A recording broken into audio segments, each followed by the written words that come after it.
The Turn of the Screw by Henry James, Chapter 3. Her thus turning her back on me was fortunately not, for my just preoccupations, a snub that could check the growth of our mutual esteem. We met, after I had brought home little Miles, more intimately than ever on the ground of my stupefaction, my general emotion. So monstrous was I then, ready to pronounce it, that such a child as had now been revealed to me should be under an interdict.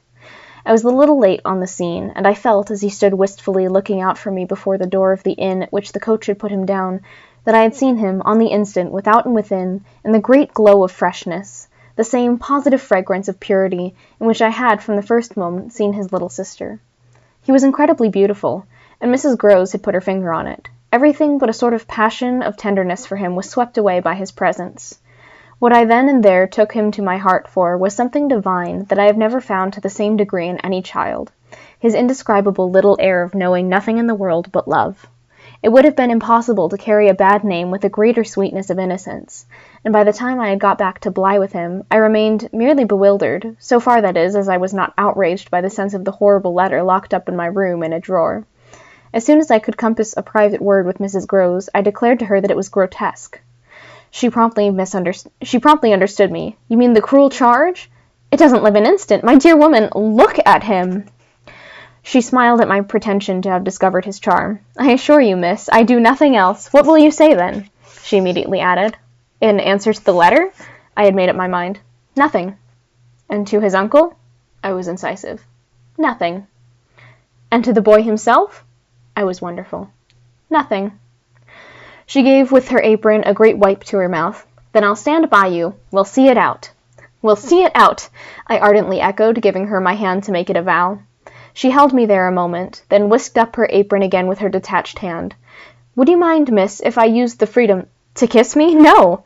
I took the good creature in my arms, and after we had embraced like sisters, felt still more fortified and indignant. This, at all events, was for the time, a time so full that as I recall the way it went, it reminds me of all the art I now need to make it a little distinct.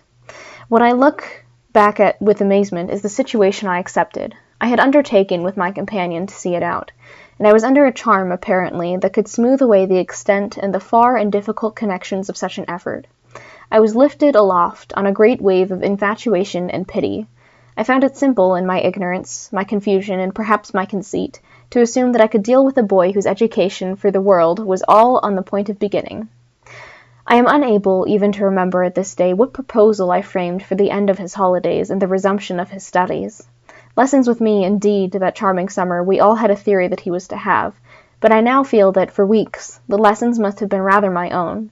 I learned something, at first, certainly, that had not been one of the teachings of my small smothered life. Learned to be amused and even amusing, and not to think for the morrow. It was the first time, in a manner, that I had known space and air and freedom, all the music of summer and all the mystery of nature. And then there was consideration, and consideration was sweet. Oh, it was a trap, not designed, but deep, to my imagination, to my delicacy, perhaps to my vanity, to whatever in me was most excitable. The best way to picture it all is to say that I was off my guard. They gave me so little trouble, they were of a gentleness so extraordinary. I used to speculate, but even this with a dim disconnectedness, as to how the rough future, for all futures are rough, would handle them and might bruise them. They had the bloom of health and happiness, and yet, as if I had been in charge of a pair of little grandees, of princes of the blood, for whom everything to be right would have to be enclosed and protected, the only form that, in my fancy, the after years could take for them was that of a romantic, a really royal extension of the garden and the park. It may be, of course, above all, that what suddenly broke into this gives the previous time a charm of stillness, that hush in which something gathers or crouches. The change was actually like the spring of a beast. In the first weeks, the days were long. They often, at their finest, gave me what I used to call my own hour, the hour when, for my pupils, tea-time and bedtime having come and gone, I had, before my final retirement, a small interval alone.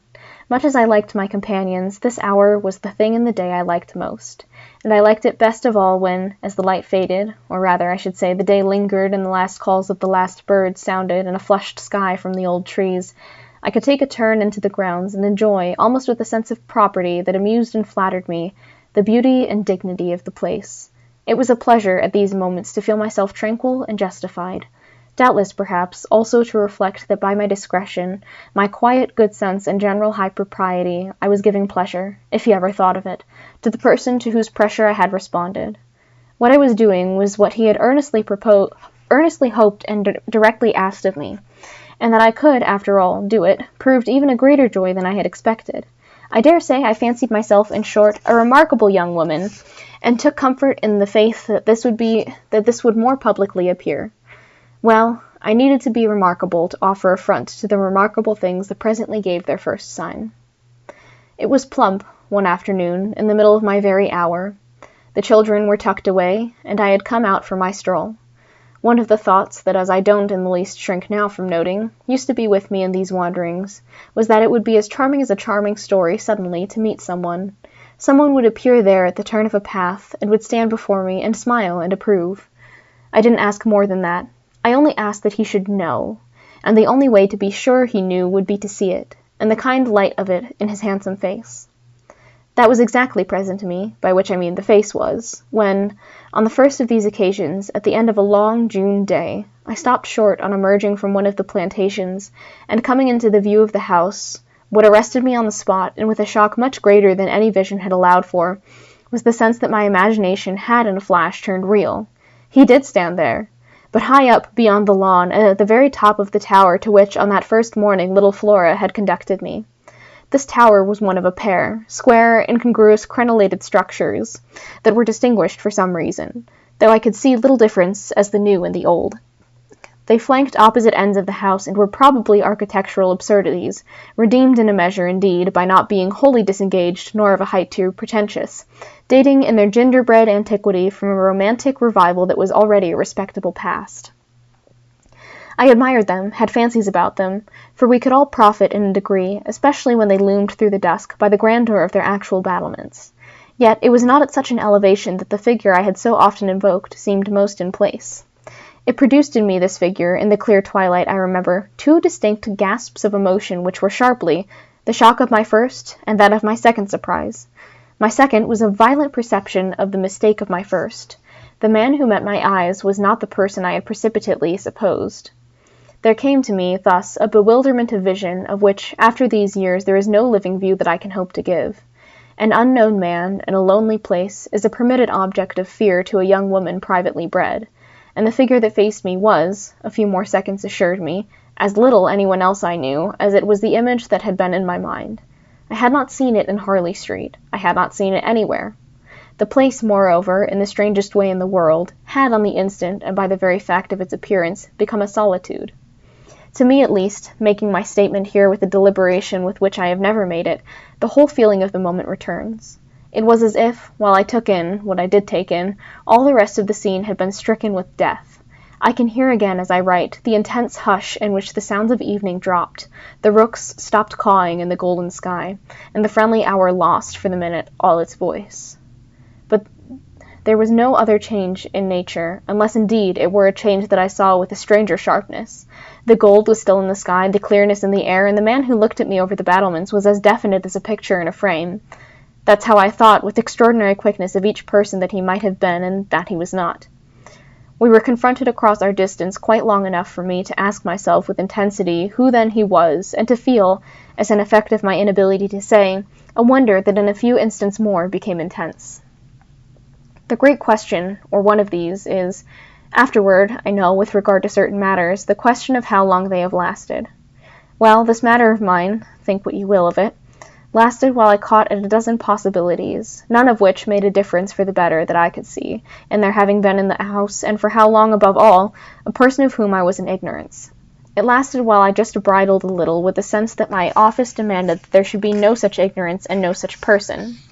It lasted while this visitant, at all events, and there was a touch of the strange freedom, as I remember, in the sign of familiarity of his wearing no hat, seemed to fix me, from his position, with just the question, just the scrutiny through the fading light that his own presence provoked. We were too far apart to call to each other, but there was a moment at which, at shorter range, some challenge between us breaking the hush would have been the right result of our straight mutual stare. He was in one of the angles, the one away from the house, very erect as it struck me, and with both hands on the ledge. So I saw him as I see the letters I form on this page. Then, exactly after a minute, as if to add to the spectacle, he slowly changed his place, passed, looking at me hard all the while, to the opposite corner of the platform. Yes, I had the sharpest sense that during this transit he never took his eyes from me, and I can see at this moment the way his hand, as he went, passed from one of the crenellations to the next. He stopped at the other corner, but less long, and even as he turned away, still markedly fixed me. He turned away. That was all I knew.